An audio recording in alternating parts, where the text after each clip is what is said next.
Greetings. The most powerful leaders aren't loud, they're clear. In this episode, we explore how to lead with courage, purpose, and alignment from the inside out. Lakeya, welcome. Selina. Thank you, thank you, thank you. Welcome. Thank you for being here. I appreciate that you answered the invitation. I Yeah, love thank you for having me here. Super exciting. me too. So let's get into it. My question for you today is, how do you show up in the world? Ooh, you're starting off deep. Hey, I'd I love, like to think that I show up as my authentic self.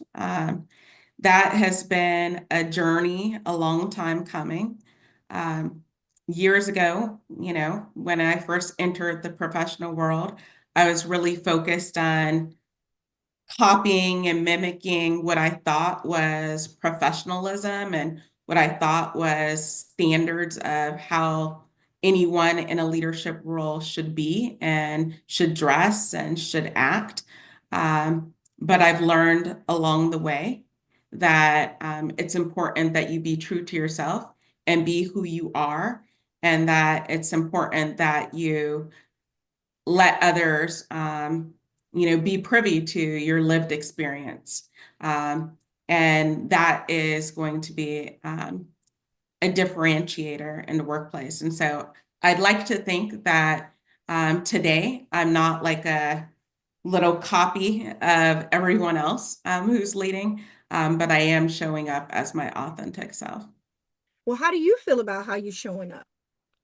I feel good. I feel at peace. Um, I definitely feel as if a weight has been removed from my back. I think when you're trying to mimic and you're trying to be like other people and do things the way they're doing it, if it's not innate to you, if it's not true to you, then it's not going to feel good and it's not going to feel right. It's going to feel as if something's missing or something's wrong. And so now I definitely feel like I'm more aligned and as if I'm just true to myself, I love, take it or leave it. hello, that part. That part. I love that for you. I love that for you. I love that for you so much. I feel like I hear a little twang. Where your people from? Where you from? Little twang. Well, I'm originally from California, so I'm originally from the Valley, San Bernardino, but my grandparents are from Houston, Texas, as well as Dayton, Ohio. Really? Dayton, Ohio. I Yeah, didn't my know that. grandmother was from Dayton, Ohio. Really? So growing up, oftentimes I had the little Valley accent, but I oftentimes would have some of the slang from my grandparents. Ah, Ashe. I was feeling something. I'm born and raised Cleveland, Ohio. Oh, okay. But Dayton, I think, is 3 hours away. And Dayton has a little twang to it for sure. Does it? I I've see. never heard that. Usually people will comment on the Valley Yeah, accent. You're like, wait, where are you from? I could hear But I've I never heard the other twang yeah. reference. I could hear it. I could hear it. I love people. I get up all in their business and all of that. And I just love what who they are. Like what's going on? What are they about and all of that. And so when I hear it, I can usually pluck it out. I have this knowing. And at first it used to scare me because I thought it was just being nosy, but Hey, I've I just, like it. I pluck too. If yeah, something definitely intrigues you, why not ask? why not? Why not? And usually, I found at least most people don't mind. Absolutely. Genuinely, if you ain't doing no funny business. Absolutely. I love that. I love that. You said a lot that intrigued me, and I'm curious, uh, with what you said. I'm known as a disruptor coach out in these streets. And I'm wondering, what did the disruptor in you have to disrupt?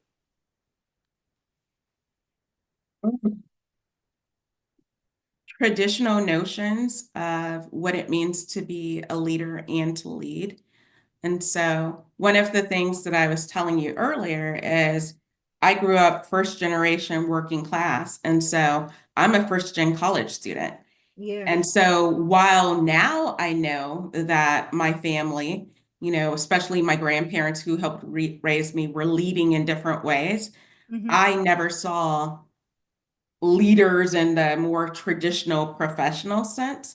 And so once I got to college, Yeah. I saw how my professors showed up and how they lead it.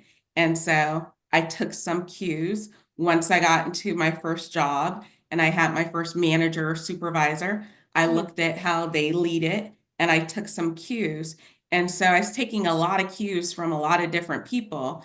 Over time, it was from people I respected more, and people who I saw garnered a lot more respect, Right. but I wasn't adding that ingredients that's me, that unique flavor. And it just didn't feel right. It didn't feel fun. It didn't feel ideal. It didn't feel like something that would be sustainable over time. And so the disruption is really in this is how it has to be done, as opposed to it could be done your way and still be done well. Ashe. So tell us more about your way. What's your way? Ooh. So my way is with more humanity. And so for me, my background is social work. And so I've always had a curiosity about people. And it's important for me to meet people where they are. Yeah. That's a key social work term. And to really get to understand and get to know people, their background, where they come from, kind of like your question about the twang in my voice, because we all come from different lived experiences, which make us unique and beautiful and valuable. And Right. so I need to know more about who you are and where you come from so I can understand how best to support you. As a leader, I know that it's important to recognize that not everyone's going to have the same strengths, not everyone's going to be motivated the same. And so by me meeting you where you are, I can work with you a lot more effectively, and really being vulnerable and showing you through my own modeling that Right. it's okay for you to ask for support, make a mistake, not be perfect, etc. I've heard you mention leader a couple times now. So what is a leader? What is leader to you? So, good question. I used to think being a leader had to do with the title or position. But now I feel that anyone could be a leader if you have the ability to effectively influence and bring other people along towards a greater goal or cause, then I feel that you have the ability to lead. And so all of us lead in our own respective way, regardless of any title or position. And so that's how I see leaders. I love that. So what are you doing now? Are you still doing social work? Tell me a little bit more. Well, I believe social work is something that will always be in me. And so I have a master's degree and doctorate in social work. So once you have that education, I feel like it's innate, and it's in your bones. And so I'm still practicing social work, but as a macro social worker. And so oftentimes when people think of social work, they're thinking of the child welfare worker doing home visits or whatnot. They're not thinking about the entrepreneur who has their own business. And so I have my own business, strategic leadership coach, executive advisor, and speaker. And so I infuse some of those social work values into the work that I'm currently doing. I love that. Tell us a little bit more about your work. What lights you up So, about that? what was that last part? What lights you up about your work? Because you mentioned That fun. it's mine. The thing that lights me up the most about my work is having the freedom and the flexibility to choose who you're going to work with, as opposed to just taking anything and working with anybody, regardless of whether it's in alignment with your values. I like the ability to choose. And so with my line of work, I work with people across all sectors, but my primary clientele for individual work is women, as well as people of color, leaders of color. And I work with leaders of color as well as women across all sectors. And then I also have the opportunity to do some teamwork, team development, offsites, trainings. I do some facilitation. I'm a Brene Brown Dare to Lead facilitator. So I Mm. do a lot of workshops around courage, vulnerability, values, trust, psychological safety, belonging. And then I also have the opportunity to participate in podcasts such as this and to do keynotes every so often. What has been the most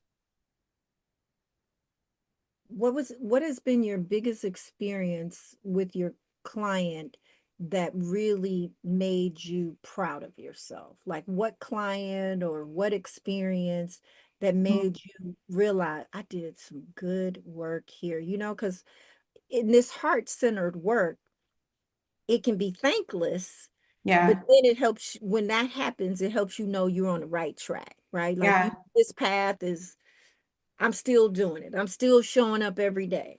What yeah. what would that look like for you? Okay, so recently I have this former client who now has hired me on to support some of the leaders of her organization.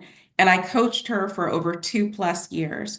And so when I first started coaching her, she was a new ED CEO of a nonprofit in New York. And Hmm. so she came to me through her board president, who used to be one of my board members when I was a nonprofit CEO. He Okay. knew that she was a woman of color in this new senior leadership position and that she would need support navigating it for the first time. And so her board sought me out to support her. So we established great rapport and a great relationship over those 2+ years, where I've now had the opportunity to do a Dare to Lead training with her staff, as well as coach over 6 of them. So recently, I was in New York City and I was sitting in her office, and she's now been in her role for multiple years. And I scanned this huge office, and the windowsill was lined up with awards. It was lined up with all these awards and all this recognition. And for me, I didn't take credit. I wasn't thinking, ooh, this is because of me. But I remembered who she was and how she showed up when we first started. And so to see her progress, but also the external recognition that she had garnered, like it made me so proud. Like I remember just saying to her, I'm like, look at what you've done. Like, Right. look at what you've accomplished. And that for me is more meaningful than any other accolade that I personally could receive. It's seeing the fruits of my labor manifested externally. I love that for you all. And so one thing caught my attention because I'm not sure I know what that is. What is an EDC? ED, so executive director, CEO. So some nonprofits, they still use executive director, some use CEO, and some use it back and forth simultaneously. Uh, okay.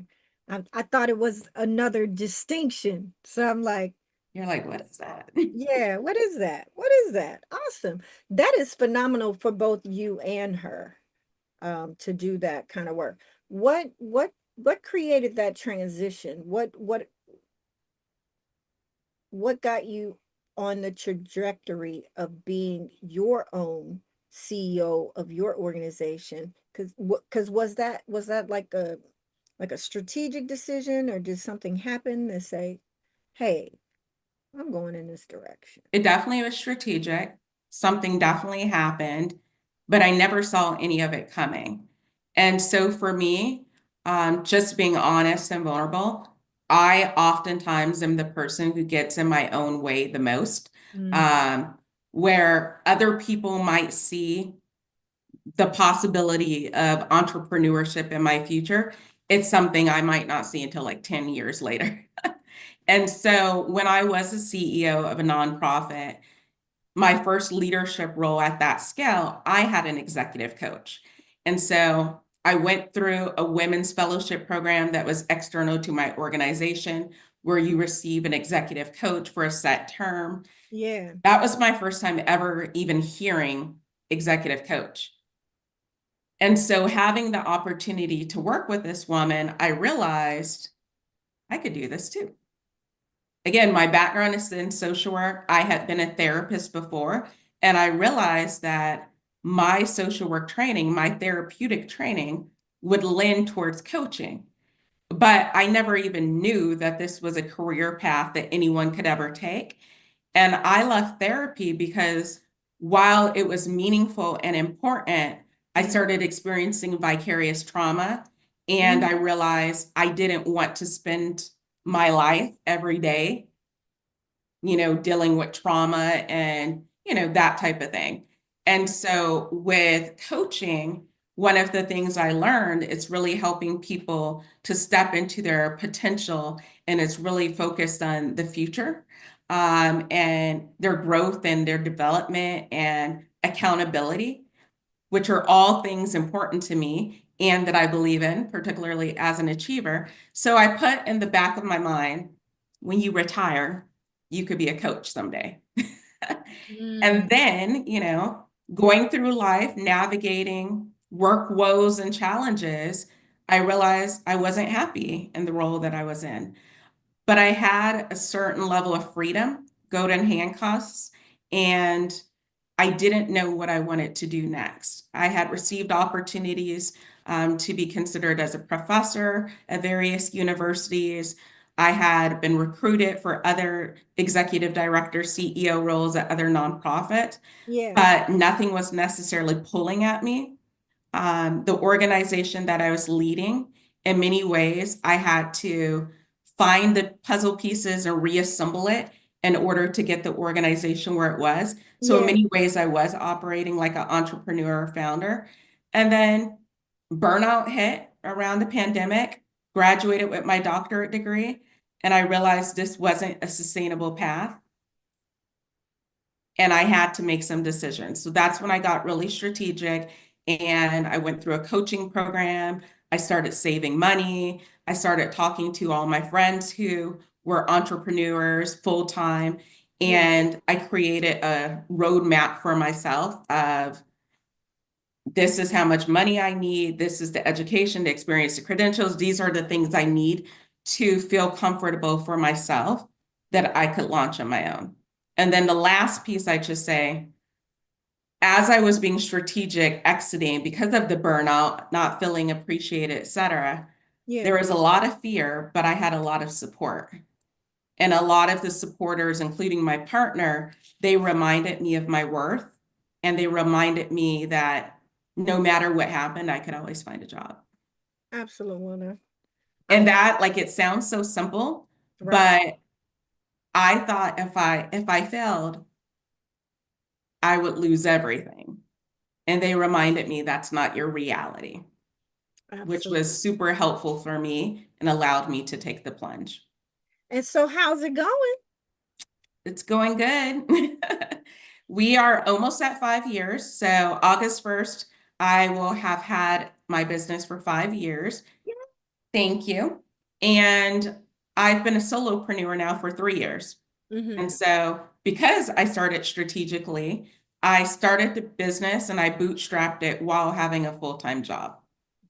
And that allowed me to feel safe and have some security and more of a foundation. Yeah. Um, it allowed me to go through a coaching program. It allowed me to build a website. It allowed me to have money in the bank for other things the business might need. I And love so 3 years as a solopreneur, 5 years in business. I've worked with some big brand name clients, nationally, globally, um, and I've done just meaningful work, meaningful work that makes me excited to wake up as opposed to sad or moody or disappointed. I love that. I love that. How do people find you? Where can they find you? LakeyaCherry.com, Google. As far as I know, I'm the only Lakeya Cherry out there. So I always say, with resources like Google or even Chat GPT, you can find me apparently. Wow. And so Google's the easiest way, but I'm also LakeyaCherry.com. I have changemakersofcolor.com. I'm on Instagram, I'm on Facebook, I'm on LinkedIn, etc. And all as Lakeya Cherry. Yes, all as Lakeya Cherry. I love your name. Thank you. We were talking about that. Um, I love that. Sounds to me like you're the cherry on top. That's new. I'm just That's saying. the first time I've ever heard that one. I'm just saying. Well, what else? You What know, else I you might got? have to use that for some of my future branding. How did you miss that? What else have you heard? That one seems like the obvious choice to Well, me. when I was younger, it was always like cherry picker, you know, like something stupid like that. Ah, And then the other thing I often get is people think Cherry is my first name. I can see that. I have two first names. Well, really technically three because I have a middle name. Do you share your middle name? I have a middle name. I've never shared it, but I don't mind sharing it. So Oh, my full name is Lakeya Renee Cherry. you got three first names too. If I, Cherry, I I never know, even thought of that. Yeah. yeah, I do, because mine is Selina Marie Kelley, and most people like to call me Kelly. Or See, I've never known anyone whose name was Cherry. So when people think my name is Cherry, I just thought it was weird. I said, why would my name be Cherry Lakeya? yeah, they because they Well, don't. I'd hope my mom wouldn't name me Cherry Lakeya. Well, I could see why they would think that. They probably weren't used to understanding Lakia, so they thought it was a last name. Exactly. So yeah, I could see that part. Well, Miss Lakia, what services do you offer? How can they find you? And yeah, tell us all the tea. Okay, so all the team. So I offer one-on-one coaching. I offer group coaching. I also have a coaching mastermind. It's called Changemakers of Color, and it's for leaders of color across sectors.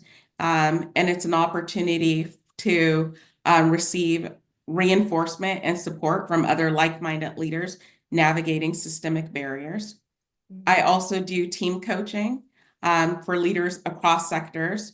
Again, I have clients in philanthropy and nonprofits, healthcare, tech, government. So I work with leaders across all levels. I also do team development, so leadership development, OD, organizational development work. And Mhm. then I also speak on podcasts. I speak on, I've done keynotes and so panels. And the best way to find me again is lakeyacherry.com. I love that. I love this. I love this for you. Uh, are there any questions that I did not ask or anything that you still like to share?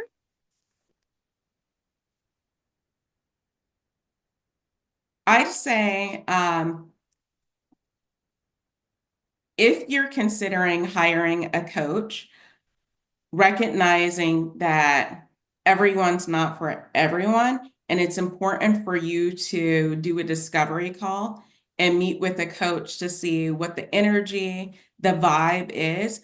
But before you even do that, really recognizing whether you're truly committed to transformation Yeah. and to doing the work.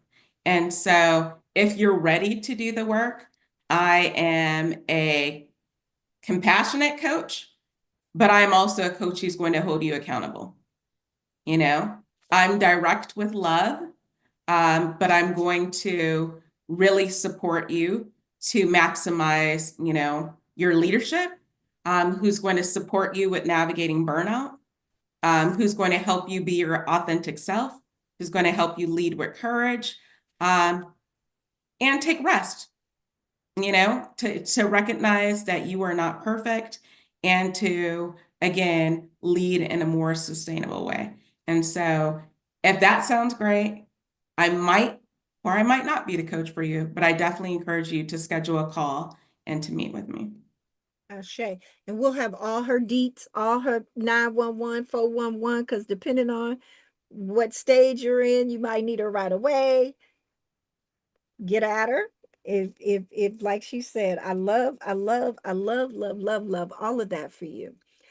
So you've had quite a journey. You disrupted some things and all of that. what are some resources that you found that were helpful for you? Were there podcasts? Were there books? Was it a teacher? What did that really look like for you to get to Yeah.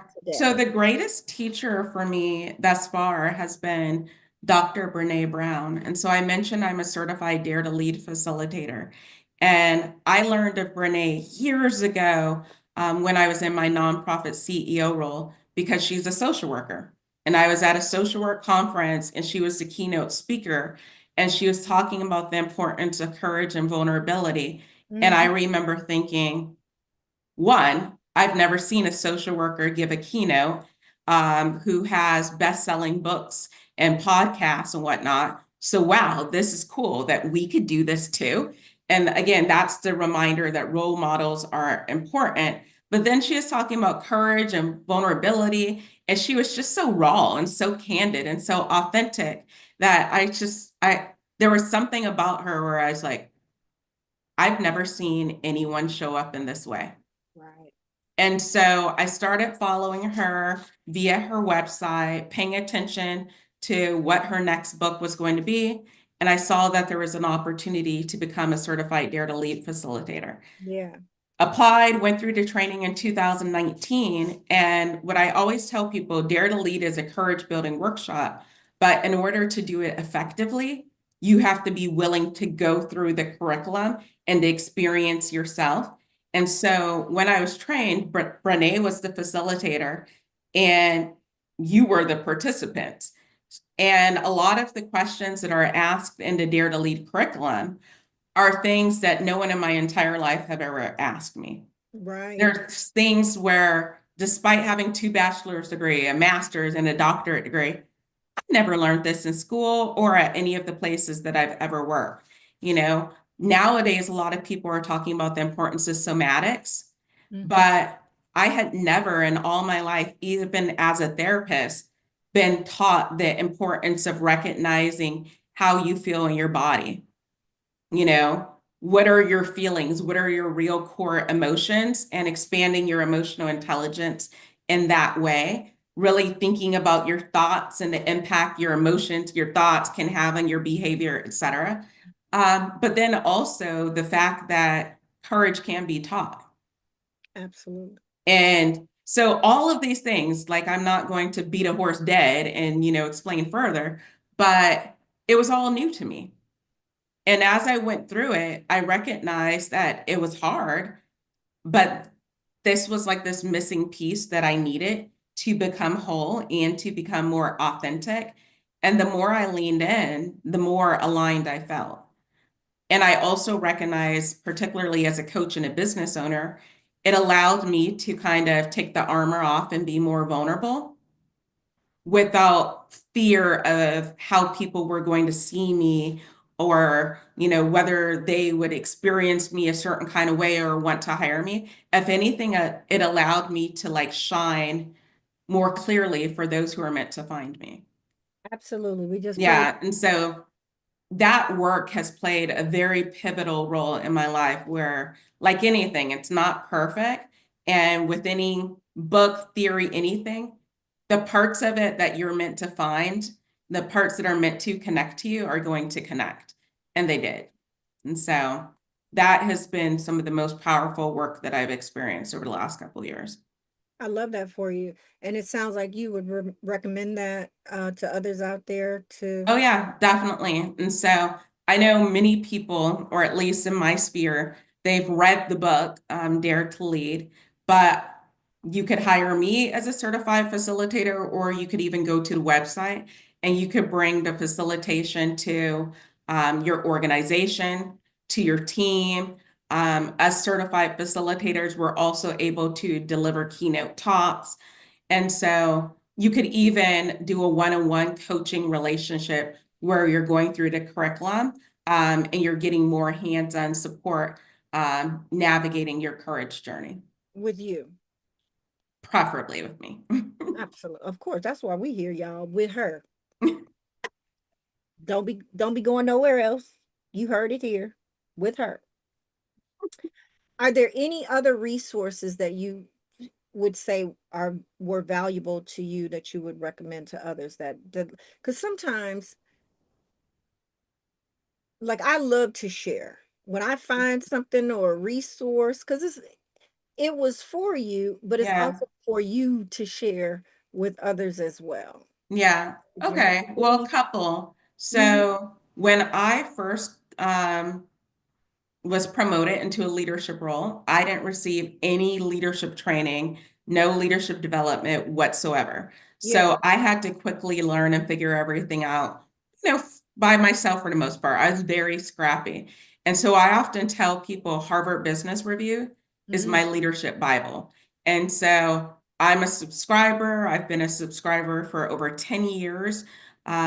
You could subscribe just to receive their daily emails or to receive their magazines. Yeah. But if you are a budding leader or even a seasoned leader, you need to have a Harvard Business Review subscription.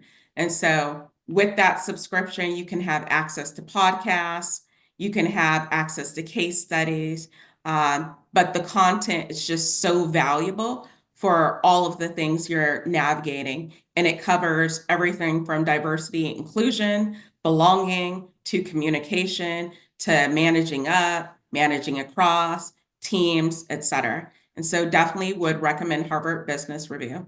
And then also for any leader, regardless of whether you are in a position of power, I would recommend that you consider taking some leadership assessments.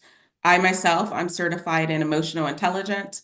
I'm certified in Enneagram, which is a personality assessment. I love Gallup Strengths Finder. And so I would definitely, there's DISC, there's a lot of different tools out there so that you can begin to learn more about yourself, your style, the way you show up, and the way that the world experiences you. I love that. I love that. Yes, these are Thank all you. beautiful resources and shares. I love that. I have not done the Enneagram yet. I don't know what, and Well, let me know when you're ready. I wrote it down again. I was like, let me make sure that gets on the to-do list because I have not done that yet. It's a good one. Many of them have similarities. Mm-hmm. In many ways, they're all emotional intelligence assessments. They're all allowing you to understand yourself a lot more. But they have different nuances where, they're cool in their own unique way. I've done the disc, I've done Clifton Strengths. Clifton Strengths, the funny one with that one is my one of my top five is woo. Oh, I could see that for you.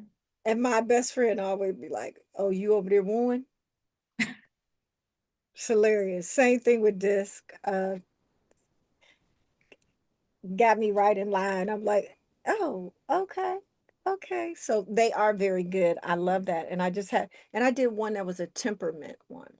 My Oh, spirit one of interesting. my spiritual counselors recommended that it really showed me like the way that I lead and the way that I show up. And it was interesting because I'm in the category of like an Oprah and different leaders. And if I have it here somewhere, I'll find the name of it. Yeah, definitely let me know. Yeah. But I mean, not too shabby to be in billionaire Oprah status. Well, I told you before this call, was that you? Yeah, that was you. I was telling you that I know I am going to be a billionaire. No if, ands, buts, or about it. God gave me that vision, and I'm leaning into it big time. No I diggity. love that. I have a friend where mindset is really important to her, but she does some tarot and some readings, and Yep. she always says, you need to speak things into existence. So if you want to be, for example, wealthy, I am wealthy. Mm-hmm. If you want to be a billionaire, you're already a billionaire. Already a billionaire. Already Why made not carry it? What you say has meaning and it has the power to come true. in my heart and mind all day, every day. The Lord gave it to me. Girl, Lord gave me this vision 10 years ago. Don't forget about us little people, Selena. Well, I'm bringing you along. You know, we friends now, girl. We are connected here. I anything else before we go? I just want to make sure that I didn't miss anything. If there's anything else you'd love to share. No, I just say thank you. I mean, I'm always grateful for people who are willing to extend their platform and their network to others in this way. And so I appreciate your warmth, your kindness, your curiosity, your questions. Thank you for inviting me to be part of your show and your podcast.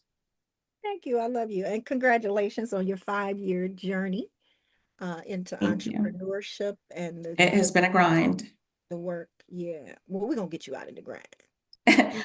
It's been a worthwhile grind. I Yeah, always describe entrepreneurship as that hike that you're super excited to get to the top, but it's not going to be an easy hike along the way. And some points you're going to see beauty and flowers and it's going to be wonderful. But then other points it's going to be grueling and it's going to be hard. mm, But I am a resilient person and I know what I want and I know what I'm capable of. And so even when it's hard, I know I have all the tools to continue to get to that top. I know that's right, y'all. Y'all get at my girl here. She the one and the two. Hey. Okay. Oh, I have one last question for you. Okay. I flipped the mic and I've been asking all these questions, and I want to know if you have any questions for me. Okay.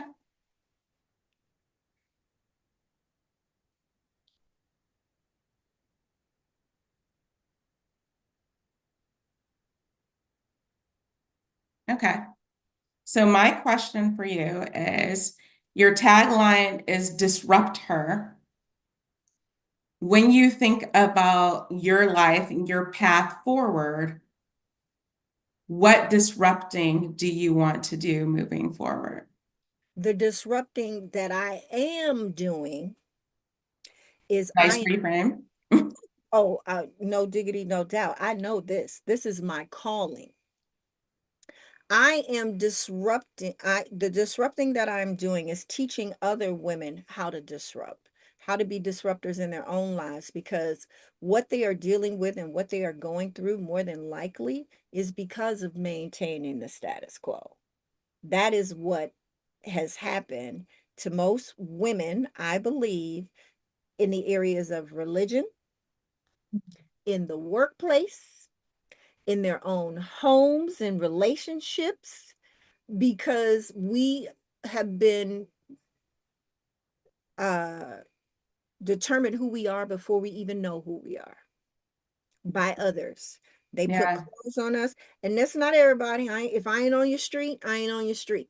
But most women, the woman that I serve, she needs disruption, because if not, she's going to keep carrying these clothes and this weight that does not belong to her, that is not hers to hold.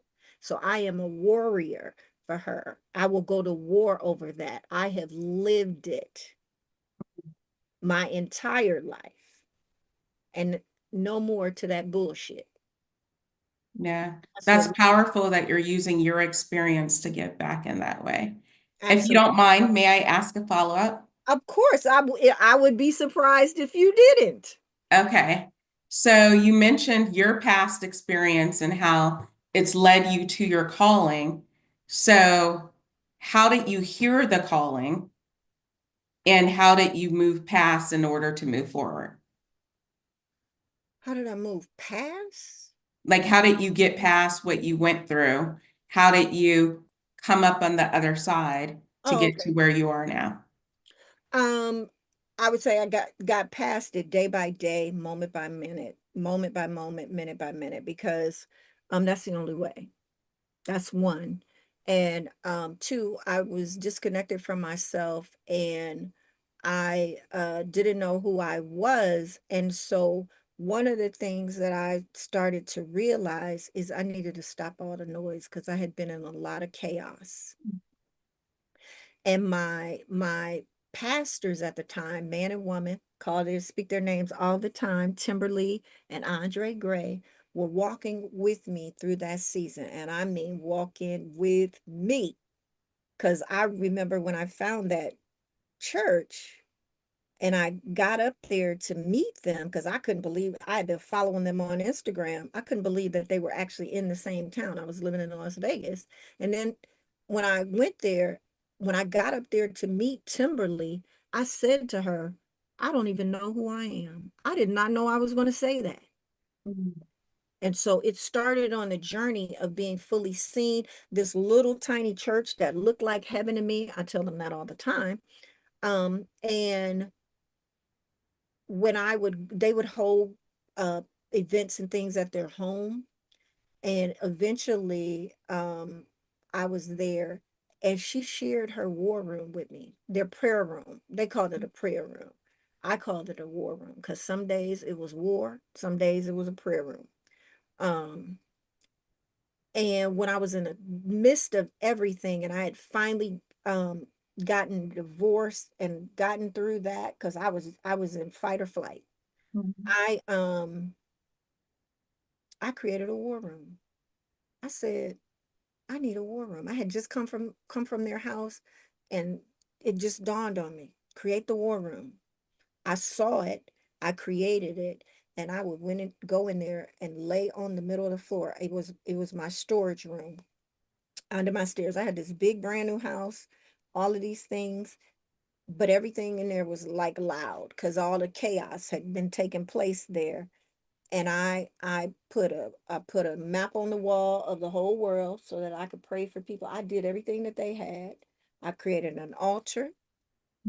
I had all these little post-it notes all over the wall of all these affirmations and sayings and people that I wanted to pray for, and just anything that came up, I put it up there so that I could say it out loud, because the power is in hearing your own voice. You have to affirm yourself first.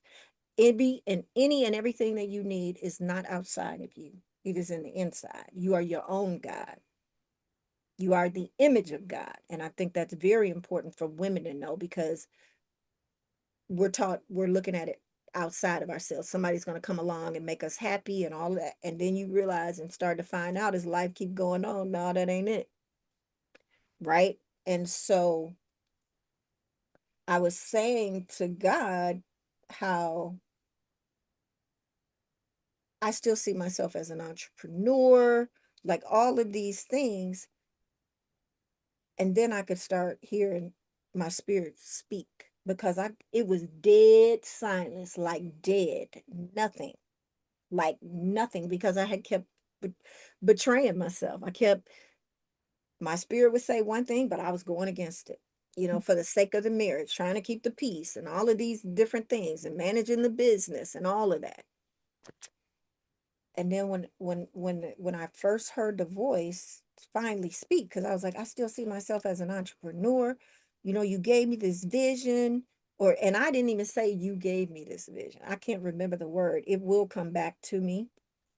Well, let me say that I can't recall the word, because I will remember. I can't recall the word. And the voice said,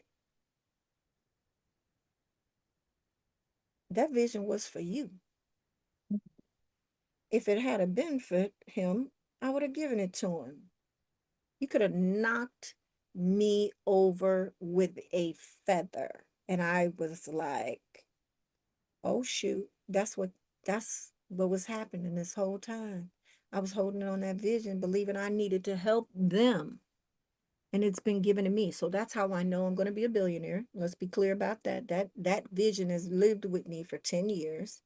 And on the journey, when all of that happened, I sought my first life coach. I didn't know, same like you. I didn't know that coaching was a thing. I didn't know that it was a profession. I didn't know that people could be paid for that. And I didn't know, when I was looking for me, I Mhm. didn't know that it was a coach. I just know I needed somebody that looked like me, that showed up like me, that matched my energy. And because I didn't have it. And I needed that light post, that North Star, so that I could get it back. I knew that. And Mhm. and when I needed her, I had been following her for a couple of years, didn't really realize it. And then all of a sudden, there she was. And she had this offer, and I did this challenge, and it just felt like the sky opened up. And as we're talking and everything, I did the challenge, and then she extended this coaching offer. I had money from getting a severance from my employer, and all this was happening during the pandemic. I I said, this is coaching. I've been doing this for over 30 years for free. Mm-hmm. And then as I was going through the program, I said, I'm gonna get certified because I'm that chick too.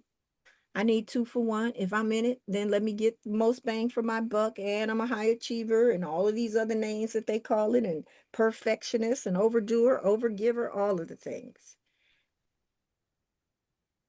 And I started realizing this is what I would do for free. Most people don't believe that their gifts will make room for them because it feels too easy.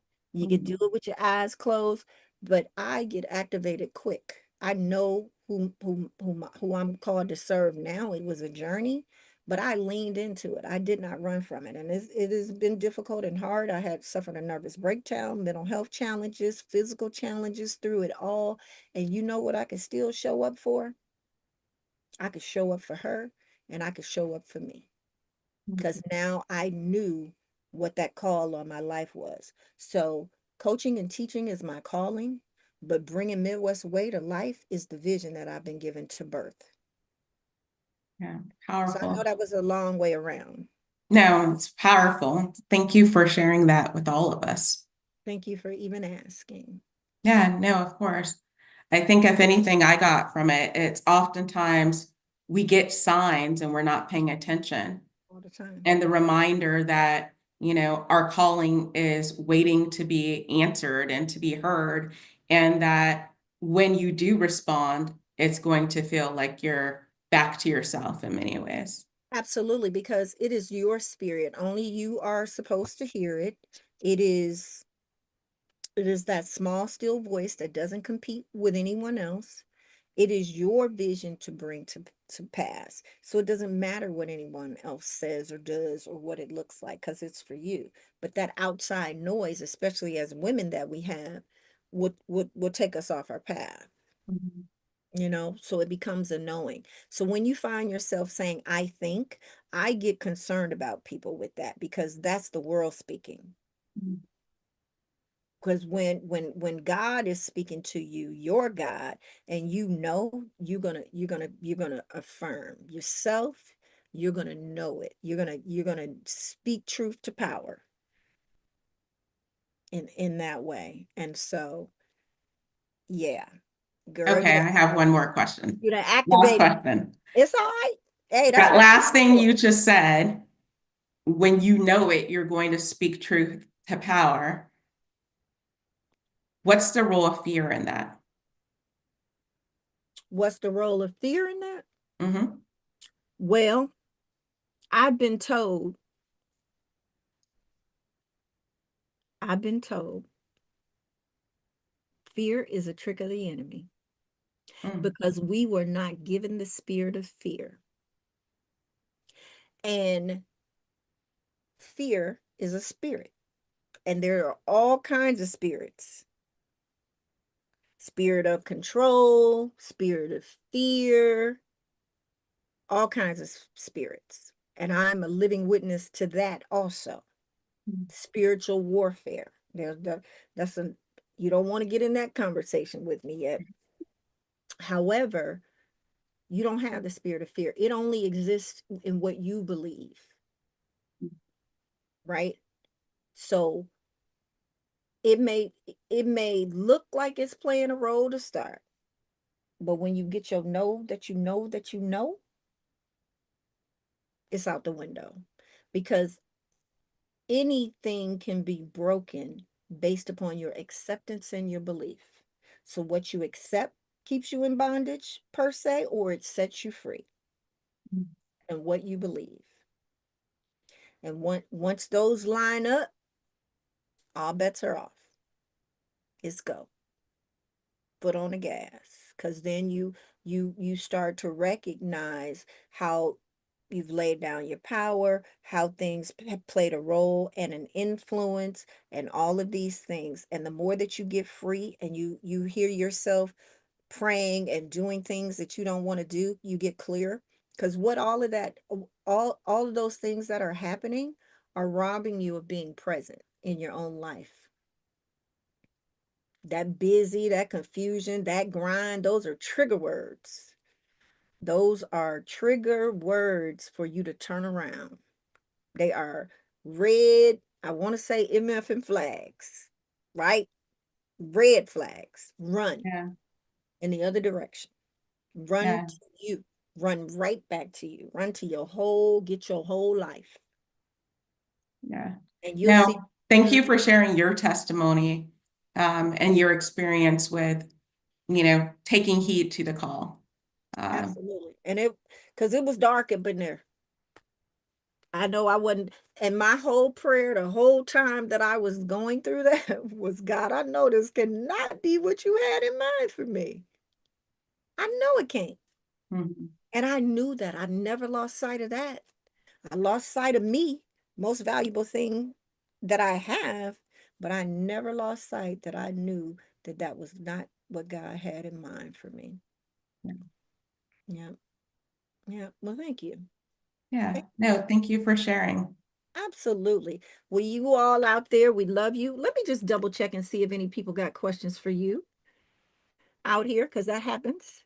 Let me look in these streets out here in these YouTube and podcast streets. Okay, good, good, good, good for the good of the order. And she will be still in the comments. So if anybody still has questions and you catching us on the replay, make sure you ask and she'll come back. She'll get those questions answered for you. Or you're going to go to LakeyaCherry.com and let's spell it for the people. LakeyaCherry.